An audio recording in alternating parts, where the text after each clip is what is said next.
बाल विवाह कौन कर रहा है? जिसके यहाँ शिक्षा नहीं हो या ओबीसी हो। अगर वो डॉक्टर पद पर है तो क्या वहाँ बड़े जाति के लोग या छोटे जाति के लोग जाने से इतराते हैं?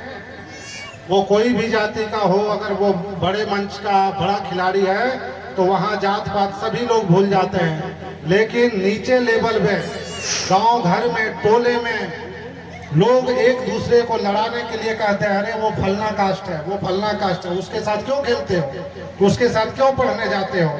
लेकिन उसको जो पढ़ाता है उसको एग्जाम्पल देने वाला इस क्षेत्र में बहुत कम ही मिलेंगे। यह कोड़ की तरफ फैलता जा रहा है।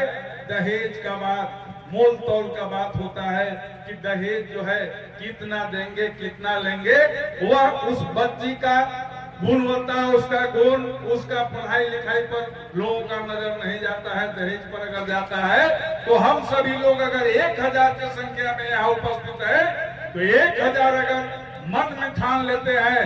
खाने वाला का जात नहीं देखा जाता है, लेकिन पढ़ने के लिए जो जाएगा उसका जात देखेगा। ये कहाँ की कमी है भाई? तो इस चीज से मैं यहाँ उपस्थित सभी अभिभावकगण से अनुरोध करूंगा कि इस कार्यक्रम का उचित परिणाम अपने अंतर्भावना में ग्रहण करें और क्षेत्र में जाएं और लोगों को जागरूक करें। इस क्षेत्र के लोकप्रिय विधायक श्री अनंत प्रताप देव जी उर्फ छोटे राजा जी, साथ ही साथ यहाँ इस क्षेत्र के तमाम गणमान्य लोग, बुद्धिजीवी लोग, माताएं बहनें एवं बच्चे जो सभी उपस्थित हैं इस कार्यक्रम में, मैं सादर धन्यवाद देता हूं। मैं इस मिशन कमेटी के द्वारा आयोजित इस प्रोग्राम को कराने के लिए मैं इस पूरी मिशन कमेटी को बहुत बहुत धन्यवाद देता हूं। मैं अपनी जीवन में यह पहली बार देख रहा हूं कि किसी ने समाज का उत्थान के लिए उसके कुरीतियों से अशिक्षित लोग हो या शिक्षित लोग हो, दूर दराज के ग्रामीण हो, आसपास के लोगों को समाज में हो रहे नई नई कुरीतियों से जागरूक करने का प्रयास किया जा रहा है। मैं यहाँ उपस्थित सभी माताओं में बहुत सारी कुरीतियां देखने को मिलती है और मिल भी रही। करने का हमारे विचार से एकमात्र रास्ता शिक्षा है। आज बाल विवाह हो, जाति प्रथा हो या अन्य कई कुरीतियां हो, वो सारा शिक्षा की कमी के कारण है। आज आप उदाहरण दीजिए कि कोई शिक्षित का बच्चा बाल विवाह करता हो। बाल विवाह कौन कर रहा है? जिसके यहाँ शिक्षा नहीं हो या ओबीसी हो। अगर वो डॉक्टर पद पर है तो क्या वहाँ बड़े जाति के लोग या छोटे जाति के लोग जाने से इतराते हैं? वो कोई भी जाति का हो, अगर वो बड़े मंच का बड़ा खिलाड़ी है तो वहाँ जात पात सभी लोग भूल जाते हैं। लेकिन नीचे लेवल में, गांव घर में, टोले में लोग एक दूसरे को लड़ाने के लिए कहते हैं, अरे वो फलना कास्ट है, वो फलना कास्ट है, उसके साथ क्यों खेलते हो, उसके साथ क्यों पढ़ने जाते हो। लेकिन उसको जो पढ़ाता है उसको एग्जाम्पल देने वाला इस क्षेत्र में बहुत कम ही मिलेंगे। खाने वाला का जात नहीं देखा जाता है, लेकिन पढ़ने के लिए जो जाएगा उसका जात देखेगा। ये कहाँ की कमी है भाई? तो इस चीज से मैं यहाँ उपस्थित सभी अभिभावकगण से अनुरोध करूंगा कि इस कार्यक्रम का उचित परिणाम अपने अंतर्भावना में ग्रहण करें और क्षेत्र में जाएं और लोगों को जागरूक करें और शिक्षा के प्रति जरूर जागरूक। अपने सामाजिक जीवन में हो रही कुरीतियां को वो अपने अंतरात्मा से झांके और उसका समाधान भी उसी शिक्षा से अपना निकाले। जिस विषय पर हम सभी लोग बैठे हुए हैं, विषय बहुत ही गंभीर है, सोचनीय है और हर समाज, हर वर्ग, हर जाति धर्म से जुड़ा हुआ यह विषय है सामाजिक कुरीतियां।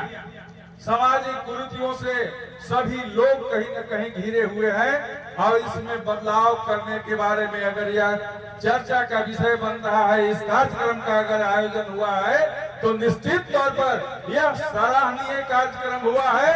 यह बहुत बड़ा सोच लेकर के यदि तो निश्चित तौर पर सभी लोग जो उपस्थित है, अगर 1000 की संख्या में उपस्थित है और बदलाव का संकल्प लेकर के जाते हैं। जैसे आप एकदम अपना घरेलू बात से शुरू कीजिए। बच्चियों को दो नजर से, लड़का लड़की को दो नजर से देखना, यहाँ जो है सामाजिक बुराई कुरीति हो जाता है। लड़का को पढ़ा रहे हैं तो लड़की को भी पढ़ाना चाहिए। लड़का लड़की में कोई अंतर हम सबों को नहीं समझना चाहिए। दूसरी बात है, बाल विवाह का बात आता है। कम उम्र में बच्चियों को शादी करने का तुरंत ठान लेंगे कि लड़की है इसलिए इसका जल्दी शादी हो जाए, और उसको जो मौका मिलना चाहिए था अपनी जिंदगी बनाने संवारने के लिए, पढ़ाई लिखाई करने के लिए या और कोई भी क्षेत्र में आगे बढ़ने के लिए, उन बच्चियों को वह मौका नहीं मिल पाता है। तो बाल विवाह के प्रति भी हम लोगों को सजग होने की जरूरत है। जब उम्र हो जाता है तब जाकर के हम लोग उसका शादी करें। उससे अगला कड़ी में अगर हम लोग बात करते हैं तो इस क्षेत्र में अंधविश्वास भी बहुत फैला हुआ है। आप जहां भी देखेंगे कहीं न कहीं घूम फिर करके थाना तक भी बात आता है।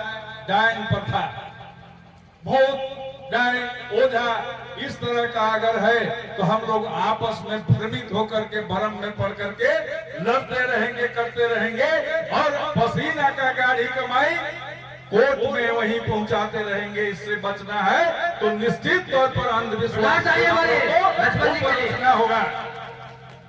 इसकी आगे क्या बात यदि करें, बहुविवाह, आप लोग भी इस बात को सुने होंगे, जानते होंगे। बहुविवाह का मतलब हुआ एक शादी है, इसके बाद दूसरा शादी, तीसरा शादी करने का बात होता है। तो निश्चित तौर पर कहीं न कहीं महिलाओं पर घर में अत्याचार होता है, उन्हें दोयम और तीसरे चौथे दर्जे का स्थान मिलता है। अगर एक यह जो है विषय को अगर मान करके अपने मन में ठान के चल रहे हैं, तो जैसे कहा जाता है कि अगर मोटरसाइकिल चलने के लिए दो पहिया है तो उसमें एक पहिया पुरुष है तो दूसरा पहिया महिला है, उस घर की नारी है दूसरा पहिया, और दोनों मिलकर के जब चलते हैं, चलाते हैं घर परिवार को, वह घर आगे बढ़ता है शांति सुख चैन से। बाल बच्चे भी पढ़ेंगे, आगे बढ़ेंगे। इस तरह से जो छोटा छोटा गांव में बिंदु है, आपसी कला, आपसी झगड़ा, उस बात को लेकर के बड़ा जो है कदम उठा लेना। कहीं गाली गलौज से शुरू हुआ तो वह जो है मारपीट तक पहुंच जाए, कहीं कोई बीमार हो गया तो वह जो है एक दूसरे पर भूत प्रेत का लांछन लगाए।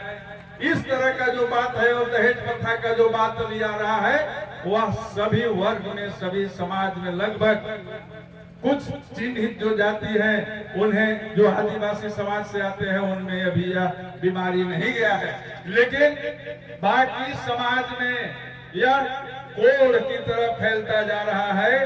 दहेज का बात, मोल तोल का बात होता है कि दहेज जो है कितना देंगे, कितना लेंगे, वह उस बच्ची का गुणवत्ता, उसका गुण, उसका पढ़ाई लिखाई पर लोगों का नजर नहीं जाता है। दहेज पर अगर जाता है तो हम सभी लोग अगर 1000 की संख्या में यहाँ उपस्थित है तो 1000 अगर मन में ठान लेते हैं कि इसको एक ही बार समाप्त तो नहीं किया जा सकता है, लेकिन कहीं न कहीं एक शुरुआत होगा तो बदलाव निश्चित होगा, निश्चित दिखेगा। तो सभी लोग जो आए हुए हैं, बहुत वक्ता है, बहुत हमारे अतिथि हैं, सबको यह मौका देना है, लेकिन सब लोग इस बात पर गंभीरता पूर्वक सोचेंगे कि आज का जो विषय है बहुत गंभीर विषय है। इन विषयों पर मुखिया होने के पहले 15 वर्षों तक सामाजिक आंदोलन चला करके मैं इस कार्य को करता रहा हूं, इसलिए वह अनुभव, वह बदलाव जो आज महिलाओं का जो तरक्की दिख रहा है, महिला स्वयं सहायता समूह का जो बात आता है, हम लोगों ने कहीं न कहीं जगाने और संवारने का कार्य। लक्ष्मण जी के लिए जोरदार ताली मारिए। तो इस तरह से संस्थान से जुड़ करके सामाजिक संस्थान, सामाजिक बुराइयों को हटा करके आपको अच्छाई का रास्ता पर चलने का जो है राह दिखाता है, उसका यह पहला यदि कदम है तो हम सभी लोग मिलकर के यह संकल्प ले और विचार अपने मन में बनाते जाए कि यदि हम गांव में जाते हैं तो अकेले सुन के जा रहे हैं, कम से कम 50 लोगों से बात करेंगे कि ऐसा ऐसा बात हो रहा था, चर्चा हो रहा था, वहाँ कार्यक्रम था, और सामाजिक बदलाव, कुरीतियों को हटाने का संकल्प ले, चर्चा करें। निश्चित तौर पर आने वाला समय में हम लोग इसमें सफल होंगे। सबको धन्यवाद।